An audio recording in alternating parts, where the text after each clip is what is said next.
everyone, this is Somti. Welcomes you all in biology learning. Bacha, in the last class we have talked about that in plants, conduction of water and food held through the conducting tissue, that is xylem and phloem. So today we will talk about that how in xylem the water conduct from one place to another place. So today's the topic is mechanism of water conduction. और water conduction हो कहाँ है बच्चा? Water conduction helps by the conducting tissue, that is xylem. So हम बात करेंगे कि xylem में water conduction हुआ कैसे. Okay. So let me understand with the help of diagram here. So बच्चा, as we all know that the water is present in high concentration where? In the soil. So this is the region called soil. And in this soil, through this dot I have represented, this is what? This is water molecule. ये क्या है? ये water molecule है. Okay. Along with this, soil के अंदर आपके क्या present होंगे? Soil also have some minerals. तो यहाँ पर और क्या present है? Minerals present है. Right? So अब हम बात करते हैं कि यहाँ पर water और minerals conduct कैसे हो रहे हैं. दो तरीके हैं यहाँ पर. पहली चीज, इस प्लांट को अपनी ग्रोथ एंड डेवलपमेंट के लिए किसकी रिक्वायरमेंट होती है? मिनरल्स की रिक्वायरमेंट होती है. So minerals are required by this plant for their growth and development. किसके लिए? For their growth and development. अपनी ग्रोथ एंड डेवलपमेंट के लिए प्लांट को क्या चाहिए? मिनरल्स की रिक्वायरमेंट है. ओके. अब नॉर्मली क्या होता है, जब प्लांट को रिक्वायर होती है चीजें तभी आपका मूव करती है. कई बार आपका क्या है कि यहाँ पर सॉइल के अंदर मिनरल्स की कंसंट्रेशन होती है कम. ध्यान से समझिएगा, मिनरल की कंसंट्रेशन इस सॉइल में ऑलरेडी क्या है? लो है. और जो रूट सेल है, इन रूट सेल्स के अंदर जो मिनरल की कंसंट्रेशन है, यहाँ पर आपका मिनरल की concentration, I am just representing by M, mineral की कंसंट्रेशन यहाँ पर क्या है? हाई है. ओके. नॉर्मली क्या होता है, मॉलिक्यूल्स का, आयंस का मूवमेंट होता है from high concentration to low. But यहाँ पर प्लांट को मिनरल्स की जरूरत ग्रोथ एंड डेवलपमेंट के लिए पड़ती है. ओके. सो यहाँ पर मिनरल्स का जो ट्रांसपोर्ट होगा वो अगेंस्ट द कंसंट्रेशन ग्रेडियंट होगा. अगेंस्ट मीन्स ऑलरेडी सॉइल के अंदर मिनरल्स लो हैं और ये लो मिनरल्स फिर भी प्लांट के अंदर ट्रांसपोर्ट होंगे जहां पर ऑलरेडी मिनरल का कंसंट्रेशन क्या है? हाई है. इस तरह की मूवमेंट को हम कहते हैं कि मिनरल्स मूव कर रहे हैं अगेंस्ट द कंसंट्रेशन ग्रेडियंट. और जब भी कोई काम विपरीत दिशा में हो रहा है, उल्टा हो रहा है, नॉर्मली क्या हाई से लो की तरफ चीजें मूव करेंगी, ज्यादा से कम की तरफ. लेकिन अगर उल्टा हो रहा है कम से ज्यादा की तरफ, सो बच्चे यहाँ पर आपका क्या करना पड़ता है? यहाँ पर आपको लगानी पड़ेगी क्या? You have to supply energy here. क्या सप्लाई करनी पड़ेगी? एनर्जी सप्लाई करनी पड़ेगी. क्यों करनी पड़ी? क्योंकि ऑलरेडी मिनरल कम थे बाहर और सॉइल प्लांट के अंदर क्या थे? ज्यादा थे. तो यहाँ पर ऑपोजिट डायरेक्शन में चीज मूव हो रही है. मॉलिक्यूल का movement is against the concentration gradient. इसलिए हमें क्या करना पड़ रहा है? एनर्जी लगानी पड़ रही है. और जिस भी प्रोसेस में आपको एनर्जी लगानी पड़े वो आपकी क्या प्रोसेस हो जाती है? That process is called active process. उस प्रोसेस को क्या कहते हैं बच्चा? एक्टिव प्रोसेस कहते हैं. अब आते हैं यहाँ पर कि मिनरल्स जो है उसका मिनरल्स का एक्टिवली अपटेक हुआ. Actively Uptake means by the expenditure of energy minerals को लो कंसंट्रेशन से कहां पर मूव करवाया गया? हाई कंसंट्रेशन में. अब जब यहाँ पर रूट सेल के अंदर मिनरल्स का कंसंट्रेशन बढ़ा, अब ध्यान से सुनिए, कॉन्सेप्ट आपको आता है. अगर यहाँ पर ये I am drawing this root, broad draw कर रही हूँ, मैंने ये रूट ड्रॉ की. यहाँ पर क्या है? इसके सेल्स में मिनरल का कंसंट्रेशन है हाई. मिनरल का कंसंट्रेशन हाई. अगर यहाँ पर मिनरल यानी कि सॉल्यूट ज्यादा है, यहाँ पर मिनरल क्या रिप्रेजेंट कर रहा है? सॉल्यूट रिप्रेजेंट कर रहा है. सॉल्यूट यहाँ पर ज्यादा है तो इस सेल के अंदर सॉल्वेंट क्या हुआ? कम. सॉल्वेंट क्या हुआ? कम. एंड हम बात करते हैं सॉल्वेंट का मूवमेंट, क्योंकि यहाँ पर क्या सॉल्यूट ज्यादा और सॉल्वेंट कम यानी कि पानी कम, तो यहाँ पर क्योंकि सेल में पानी कम है तो मिनरल्स के साथ साथ ये वाटर मॉलिक्यूल भी क्या होगा, रूट सेल अपटेक कर लेगा। क्या कर लेगा, रूट सेल अपटेक कर लेगा। आपको समझना ये है कि वाटर सॉइल से रूट सेल तक गया क्यों, क्योंकि रूट सेल में सॉल्यूट का कंसंट्रेशन इंक्रीज हुआ है। और सॉल्यूट का कंसंट्रेशन कैसे इंक्रीज हुआ है, क्योंकि इन रूट सेल ने अपटेक किसका किया है, मिनरल्स का अपटेक किया है। मिनरल्स का अपटेक कैसे, एक्टिव प्रोसेस के थ्रू, यानी रूट में ऑलरेडी मिनरल का कंसंट्रेशन हाई था बट स्टिल प्लांट क्या कर रहा है, और मिनरल उठाता जा रहा है। ठीक है, तो यहाँ पर ये आपकी फर्स्ट चीज आपको समझनी है। I have written here due to active uptake of ion, क्योंकि यहाँ पर एक्टिव अपटेक हो रहा है आयंस का। एक्टिव का मतलब, यहाँ एक्टिव का मतलब क्या है बच्चा, एक्टिव का मतलब है against the concentration, against the concentration. And against the concentration का मतलब कि यहाँ पर चीजें लो से किसकी तरफ जाएगी, हाई की तरफ। और जब भी अपोजिट डायरेक्शन में मूवमेंट हो मॉलिक्यूल की तो हमें एनर्जी लगानी पड़ रही है, उसी प्रोसेस को हम क्या कह रहे हैं, एक्टिव, जहां पर हमें एनर्जी सप्लाई करनी पड़े। तो due to active uptake of ion from the soil and transpiration that will take later on, यहाँ पर एक्टिव अपटेक की वजह से रूट क्या करती है, एब्जॉर्ब करती है वाटर फ्रॉम सॉइल। अभी हमने यहाँ पर स्टडी कर लिया। आप सारी चीजों को रिवर्स में ले जाइए। वाटर का एब्जॉर्प्शन हुआ रूट सेल में, क्यों, क्योंकि रूट सेल में सॉल्यूट बढ़ गया था और सॉल्वेंट कम हो गया था। यहाँ सॉल्वेंट कम है तो सॉल्वेंट हमेशा हाई कंसंट्रेशन से लो कंसंट्रेशन की तरफ मूव कर रहा है। मींस वाटर मॉलिक्यूल सॉइल से कहाँ मूव करेगा, रूट सेल में। अब यहाँ सॉल्यूट कैसे बढ़ा है, सॉल्यूट बढ़ा है क्योंकि यहाँ पर रूट सेल ने क्या किया है, मिनरल्स का अपटेक किया है from soil and that Uptake is an active process against the concentration gradient. Okay, पहली चीज तो आपकी ये हुई। अब जैसे ही वाटर अंदर मूव किया तो यहाँ पर आपका क्या हुआ, जैसे ही प्लांट ने आपका वाटर एब्जॉर्ब किया तो यहाँ एक वाटर कॉलम फॉर्म हो जाता है, यानी कि चेन बन गई कि वाटर, क्योंकि वाटर मॉलिक्यूल एक दूसरे से क्या होते हैं, फोर्स ऑफ अट्रैक्शन से जुड़े हुए होते हैं। तो यहाँ पर सॉइल में जो वाटर मॉलिक्यूल है, ये वाटर मॉलिक्यूल एक दूसरे से बाइंड है। ओके, इस तरह से अटैच है। अगर एक मॉलिक्यूल वाटर मॉलिक्यूल जा रहा है उसके साथ दूसरा भी जाएगा, उसके साथ आपका तीसरा मॉलिक्यूल भी जाएगा।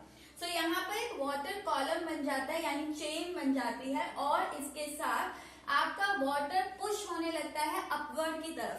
ये जो वाटर है ये अपवर्ड यानी कि ऊपर की तरफ पुश होने लगेगा। सो यहाँ पर सेल टू सेल मूवमेंट जो हो रही है, इस सेल से अगले सेल में, अगले सेल से नेक्स्ट सेल में, सेल टू सेल जो मूवमेंट हो रही है बच्चा, ये सेल टू सेल मूवमेंट को आप किसकी वजह से हो रही है, डिफ्यूजन की वजह से।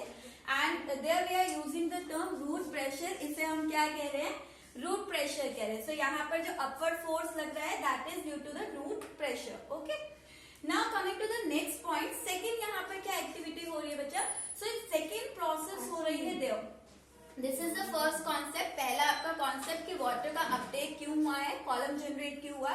And the second point is that the sun is present here and during the day time में क्या होता है, the rays fall on this leaf, these rays fall on the leaf and from the leaf what evaporates, क्या यहाँ पर transpire out होगा। जैसे ही sunlight पड़ती है स्टोमेटा ओपन होते हैं और यहाँ से वाटर क्या होगा, ट्रांसपायर होगा। वाटर क्या होगा, ट्रांसपायर होगा। ओके, इसी प्रोसेस को हम क्या कहते हैं, ट्रांसपिरेशन। इस प्रोसेस को हम क्या कह रहे हैं, transpiration means conversion of water into water vapour. Leaf के अंदर जो वाटर था वो किस में कन्वर्ट हो रहा है, वाटर वेपर्स में कन्वर्ट हो रहा है। That conversion is called your, इसी को हम क्या कह रहे हैं, ट्रांसपिरेशन कह रहे हैं कि ट्रांसपायर हो रहा है। अब यहाँ सुनिए बच्चा, ये आपकी लीफ सेल है। अगर इस लीफ सेल से वाटर जो है एलिमिनेट हो जाता है, वेपर्स की फॉर्म में निकल जाता है, तो यहाँ पर वाटर का कंसंट्रेशन क्या हो जाएगा, लो हो जाएगा। यहाँ पर वाटर का concentration low, although root cell के अंदर, क्योंकि यहाँ पर वाटर का अपटेक हुआ है, तो यहाँ पर रूट सेल के अंदर अगर हम कंपेयर करें तो वाटर का कंसंट्रेशन यहाँ पर क्या है, यहाँ नीचे सेल्स में वाटर का कंसंट्रेशन है हाई। ओके, रूट सेल के अंदर वाटर का कंसंट्रेशन क्या है, हाई है। अब यहाँ पर आपका as we all know water always move from high concentration to low concentration, so the concentration of water is high in the root cell and low in the leaf cell. So this water molecule, ये water molecule क्या होंगे, root cell से आपका enter करेंगे इस conducting tissue में। I have told you that the conducting tissue of plant is located just in the centre of the plant. So यहाँ पर बिल्कुल सेंटर में आपका लोकेटेड होंगे। ये वाटर मॉलिक्यूल आपका कहाँ पर एंटर कर गए, जाइलम में एंटर कर गए। ओके, एंड क्योंकि यहाँ पर वाटर मॉलिक्यूल एक दूसरे से कनेक्टेड है, so I am showing here a chain कि यहाँ पर वाटर मॉलिक्यूल ट्रांसपिरेशन की वजह से वाटर मॉलिक्यूल रूट सेल से जाइलम में एंटर किए एंड यहाँ पर एक चेन डेवलप हो गई है, कंप्लीट चेन, कि वाटर मॉलिक्यूल आपके कहाँ तक जा रहे हैं, इस लीफ सेल तक जा रहे हैं, इस लीफ तक जा रहे हैं जहां पर वाटर का कंसंट्रेशन क्या है, लो है। ओके, सी अच्छा, जब यहाँ पर ये वाटर अपवर्ड डायरेक्शन में मूव कर रहा है तो यहाँ पर वाटर के बीच में कुछ फोर्सेस हैं। क्या है, एक तो यहाँ पर अपवर्ड कॉलम, वाटर को ऊपर की तरफ खींचा जा रहा है, that force is called suction action और capillary action.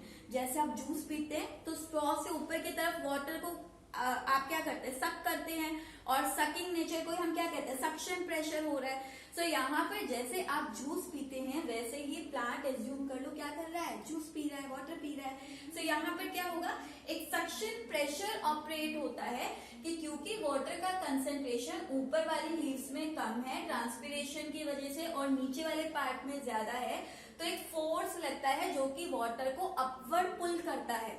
That force is your capillary और suction action. Okay, along with this यहाँ पर कुछ और फोर्सेस ऑपरेट होते हैं, और वो क्या होते हैं, कभी भी वाटर मॉलिक्यूल अकेले अकेले मूव नहीं करेंगे, वो हमेशा क्या करते हैं, भाई मैं चलूंगा आजा तू भी चल, है ना।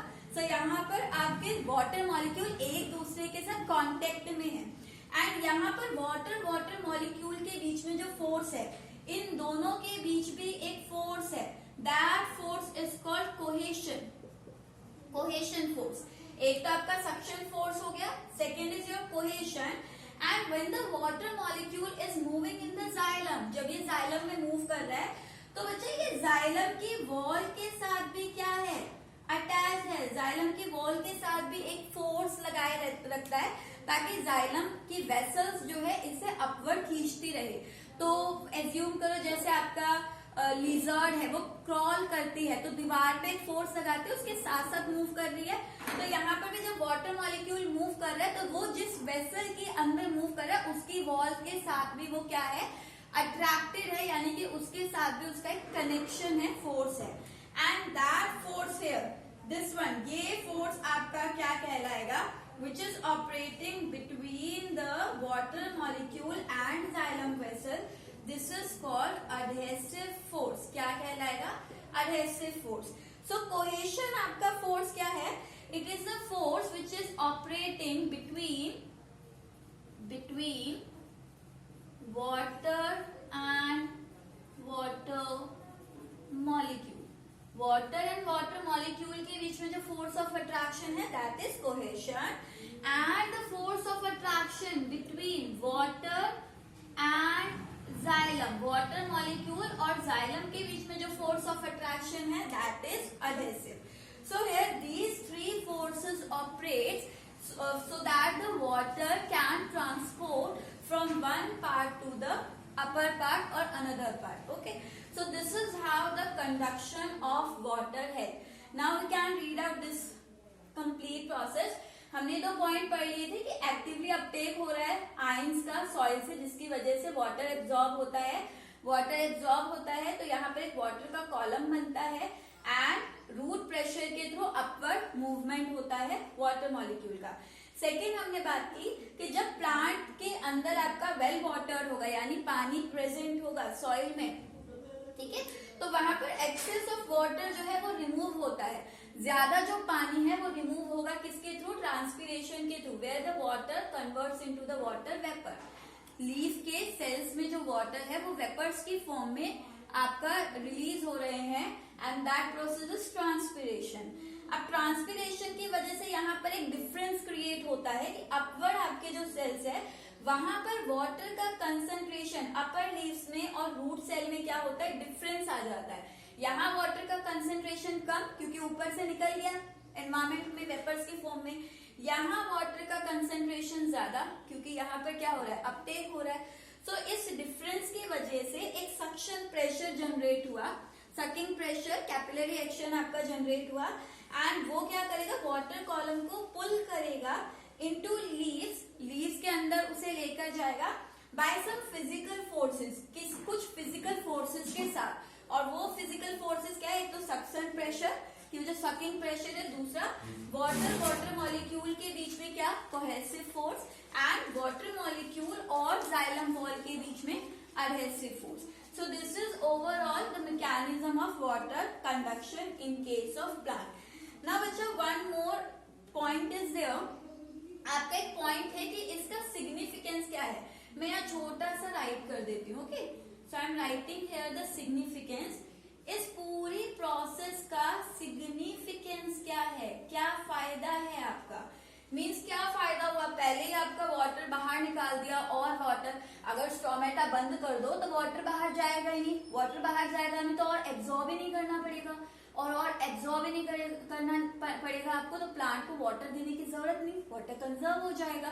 सो फिर ऐसा क्यों है कि यहाँ पर ट्रांसपीरेशन, प्लांट ऐसा क्यों अडेप्टेड है कि ट्रांसपीरेशन हो रहा है।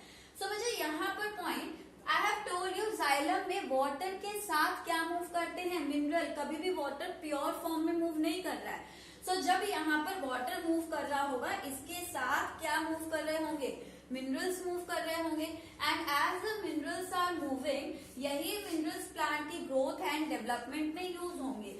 तो यहाँ पर ट्रांसपीरेशन असेंशियल है, क्योंकि मोर द ट्रांसपीरेशन, जितना आपका इवेपोरेट होगा, जितना ट्रांसपायर आउट होगा, more will be the absorption, उतना ही क्या होगा, एब्जॉर्प्शन होगा, और जितना एब्जॉर्प्शन होगा more will be the uptake of mineral, उतना ही ज्यादा मिनरल्स का अपटेक होगा which are use in the growth and development of plant. Okay, so the first significance here is, I am writing it in a short, that more the transpiration, more the transpiration, more will be water uptake, more will be water uptake with minerals. यहाँ पर more will be water uptake होगा with minerals which are used in growth and development. Space कम है इसलिए मैं यहाँ पर लिख रही हूँ, आप इसे इस कंप्लीट टॉपिक के नीचे लिखेंगे please. Okay, so this is the one significance. And one more significance here is, बच्चा आपका यहाँ पर जैसे ही ट्रांसपीरेशन होता है, you have heard about the cooling effect, है ना, आपने कूलिंग इफेक्ट के बारे में पढ़ा है कि जब आपका वाटर ट्रांसपायर आउट होता है, किसी सरफेस से निकलता है, तो it leaves a cooling effect on the surface, वो सरफेस पे क्या करके जाता है, कूलिंग इफेक्ट आपका रिलीज करके जाता है। तो यहाँ पर ट्रांसपीरेशन क्या कर रहा है, transpiration is also providing thermoregulation to the plant, कि जो प्लांट है वो इतने हाई टेम्परेचर पर सरवाइव क्यों कर पा रहा है, क्योंकि ट्रांसपीरेशन से क्या हो रहा है, कूलिंग इफेक्ट भी जनरेट हो रहा है। So I am writing it here, the B significance, B part is more the transpiration, more the transpiration, more will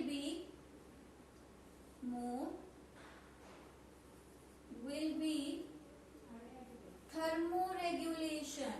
thermo मतलब होता है टेम्परेचर, ज्यादा टेम्परेचर पर प्लांट रेगुलेट कर पा रहा है, यानी कि यहाँ पर क्या है, एक कूलिंग इफेक्ट मिल रहा है, जिसकी वजह से हाई टेम्परेचर पर भी प्लांट क्या कर पाता है, हाई टेम्परेचर पर भी प्लांट सरवाइव कर पाता है। Okay, So this is all about the mechanism of water conduction.